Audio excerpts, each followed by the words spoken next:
Maana yake hapo anaingia kwenye kundi la wachezaji design ya kina Morris Abraham.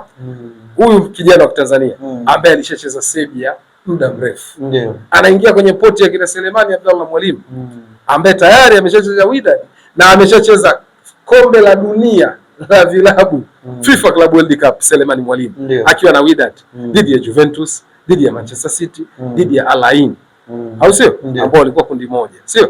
Kwa hiyo unaweza kuona kwa Libase Gay kwa aina ya uchezaji wake, maybe watu wa Simba wengi hawamfahamu, wanataka wamjue kupitia sasa kwenye platform kama hii ya kwetu ya JM News, kujua aina yake ya uchezaji ikoje. By the way, yeye anajitosheleza. Si mchezaji ambaye utasema anahitaji kwenda kuzoea mazingira na kukua na kuanza kutengeneza profile. Kile kitendo tu cha kuwa unaanza kwenye timu ya taifa ya Senegal ya wachezaji wa ndani ambao, kumbuka hapo unazungumza klabu yake aliyotoka ni Tenguet. Tenguet ndio klabu ambayo alitoka Pape Ousmane Sako ambaye aliwahi kuja Simba pia. Ndio klabu aliyotoka Djibril Sila ambaye alikuja kwenda Azam.